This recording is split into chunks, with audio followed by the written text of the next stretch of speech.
Anda kembali di Landstalk, sudah bergabung bersama kami Komisioner KPAI Mbak Erlinda. Terima kasih sudah hadir di Landstalk. Mbak Erlinda, ini langsung saja hasil dari penelitian Yayasan Lentera Anak, 85% ini sekolah dikepung oleh reklame rokok. Kemudian dari survei Komnas PA di tahun 2012, 99,6% remaja ini terpapar iklan rokok luar ruang. Hanya 0,4 digit luput ya. Itu mengkhawatirkan sekali ya sepertinya kondisinya saat ini untuk anak-anak sekolahan kita. Karena kan kondisi masyarakat kita sendiri yang pada akhirnya karena konsep pembiaran tadi, akhirnya mereka dengan tanpa disadari target sasarannya makin lama makin jumlahnya makin tinggi. Tidak usah jauh-jauh, kita di mana-mana apalagi sekolah negeri itu kiri kanan kan banyak warung. Iya. Sementara iklannya segede-gede gajah kalau anak-anak bilang gitu kan. Otomatis kalau kita balik ke ilmu psikologi, apa yang dilihat anak-anak ya, itu kan langsung diserap ke otaknya. Walaupun memang kita apresiasi sama Pemprov DKI, di mana baliho-baliho tentang rokok untuk jalan-jalan utama kan tidak diperkenankan, gitu.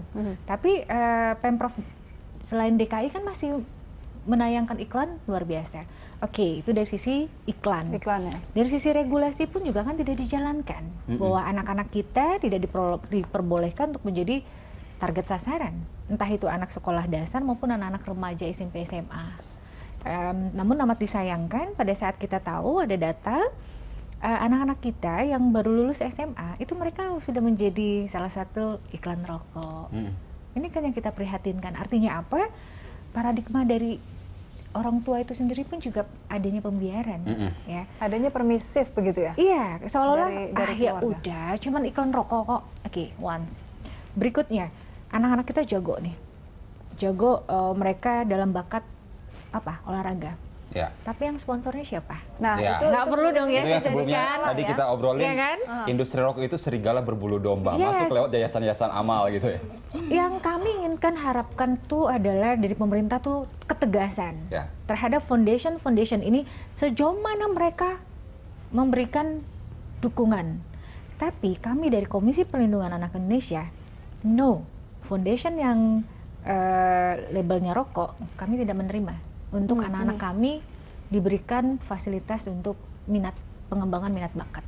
Kami strike di situ karena kalau tidak seperti itu ya tadi musang berbulu domba. Kita bagus kok, kita tahu foundation itu luar biasa, ya kan? Tapi kita inginnya mereka membantu, tapi tidak ada embel-embel, ya, tidak menjadi duta dari iklan mereka, tidak menjadi kalau memang ingin membantu silahkan membantu, tapi tidak harus ada jargon-jargon dari si iklan rokok tadi. Tapi gitu. Memang masalahnya dari pendidikan, olahraga itu banyak beasiswa yang kemudian diberikan oleh foundation yang bergerak jumlahnya di bisnis besar. Rokok dan jumlahnya besar dan mereka cukup masif ya memberikan beasiswa itu ya. Pertandingan internasional di Indonesia salah satunya juga perusahaan rokok menjadi sponsor utamanya. Ini dilema. Oke. Kita tahu dong pengembangan minat bakat tidak murah. Iya. Bahkan cenderung sangat mahal. Iya. Apalagi untuk anak-anak yang berkebutuhan khusus. Sekarang pertanyaannya, apakah mampu pemerintah daerah memberikan fasilitas itu? Ya kan? Kan sangat minim sekali pemerintah daerah memberikan fasilitas kepada anak-anak yang mempunyai potensi atau minat bakat. Lagi-lagi yayasan itu lagi, foundation itu lagi, ya. Dengan imbalan ya tadi, akhirnya si malakama orang tua pada dasarnya ingin, oke, anak saya tidak terpapar itu, tapi mereka sendiri ingin memfasilitasi anak-anak mereka untuk pengembangan minat bakat dan mereka punya multi talent yang luar biasa, tapi tidak sanggup. Baik. Akhirnya seperti apa? Mbak Erlinda tadi sebelumnya Bu Lisda sudah mengatakan bahwa pusat itu lemah mendukung support terhadap, misalnya di DPR kita selalu terkendala banyaknya kong-kali-kong begitu. Kemudian pemerintah pusat juga kemarin itu di Istana Merdeka berharap bahwa ada Presiden Jokowi yang merespon itu. Advokasi dari KPAI sendiri seperti apa untuk bisa mengusahakan ini bisa goal gitu? Tiap hari kita kayaknya mendengarkan seperti ini, nggak akan pernah tercapai gitu. Itu tadi, KPAI sudah terdengar lah gaungnya bahwa kita adalah provokator beriman ya. Kita melalui strategi-strategi kita, ayo kita menyuarakan. Jadi kita yang memprovokasi suara-suara yang di bawah hampir nyaris tertelan dengan isu-isu yang lebih eye-catching. Entah isu hate speech, entah isu pilkada, entah isu-isu yang lain. Isu yang ini sepertinya tenggelam.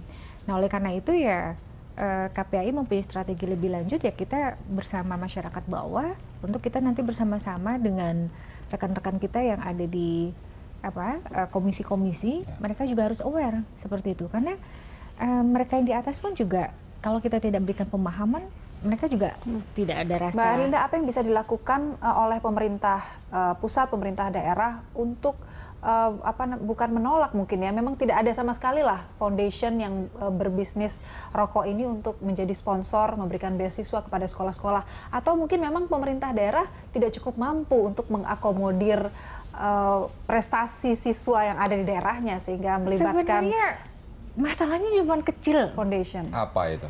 Tapi sekali lagi ini masalah kecil, tapi pada akhirnya masalah besar. Iya. Sebenarnya balik-balik semua ke mentalitas dari personal mereka, ya, mentalitas yang ada di anggota dewan. Tidak semua mental mereka itu yang, mohon maaf, mereka peduli. Banyak juga mentalitas dari oknum di sana. Ya. Kapan nih? Saya kemarin pemilihan anggota dewan, saya udah mengeluarkan berapa? Sekarang kita lihat dong, ya kan, kepala daerah.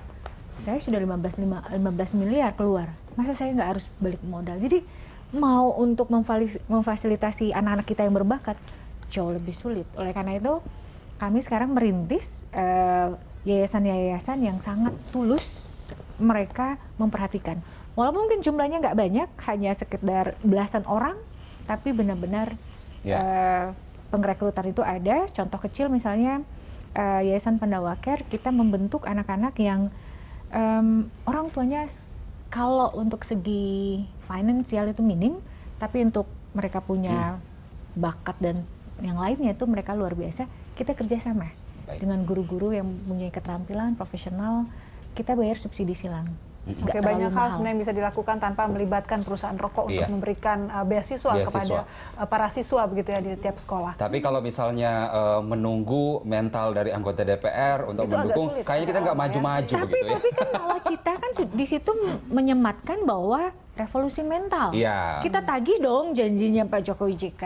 Dan tadi Bu Lisda mencontohkan ada banyak siswa justru yang memulai dari dirinya sendiri karena mereka takut sendiri untuk terpapar rokok. Bu Lisda benar tidak? Pada saat anak sudah terpapar rokok, mereka mau lepas, mau move on itu tanpa sulit rokok, ya, Bu Lisda? Sangat sulit. Makanya kenapa kami lebih memilih untuk melakukan sesuatu lebih awal, mencegah. Ya. Karena kalau sudah merokok, itu ada pekerjaan PR yang paling besar, sulit sekali. Jadi lebih baik kita mencegah supaya anak-anak itu tidak merokok. Jangan coba dulu merokok, itu sebenarnya prinsipnya. Baik, Bu Lisda, apa yang bisa disampaikan ini terkait dengan semakin masifnya iklan rokok yang mengepung sekolah dan pencegahan untuk anak-anak agar tidak menjadi penikmat rokok ini. Iya, agar nggak menjadi target industri rokok gitu.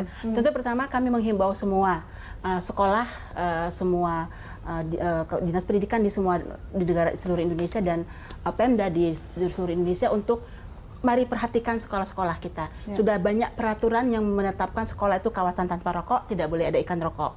Kami siap bekerja sama, kalau sekarang kami lakukan itu di 5 kota di 90 sekolah, kami siap bekerja sama dengan seluruh Indonesia untuk memperluas kegiatan ini. Dukungan masyarakat sangat banyak di media sosial kami, di email kami, personal chat itu semua mendukung. Bagaimana cara bisa terlibat. Tapi memang ini nggak bisa dilakukan sendirian. Itu sebabnya salah satu yang akan kami lakukan, kami akan bertemu dengan Pak Menteri Pendidikan, kami akan bawa perwakilan guru dan siswa. Kami ingin menunjukkan ini sudah berhasil dan ini layak untuk dikembangkan, layak untuk diteruskan. Ya, kalau perusahaan rokok adalah sebuah kekuatan besar yang tampaknya susah untuk dikalahkan, mungkin kita perlu mengundang kekuatan korporasi besar untuk melawan itu. Itu seperti itu bisa nggak, Bu Lisda? Sebenarnya gini Mas, perusahaan rokok itu sebenarnya takut sama anak muda, sama anak-anak. Karena anak-anak itu pasar potensi mereka. Kalau anak-anak itu bilang tidak, kami tidak akan merokok, kami tidak akan tertipu oleh rayuan kamu, maka perusahaan rokok bangkrutlah dia. Itu betul, bangkrutlah dia. Jadi itu sekarang yang sedang kita galakan. Ayo anak-anak, ayo adik-adik, kalian harus bersuara tidak. Tanamkan kebencian positif, kebencian kepada rokok. Makanya bahasa kami tolak jadi target. Karena kalian dari rayuan-rayuan yang menggoda gitu ya. Tolak dari targetnya industri rokok, perusahaan rokok.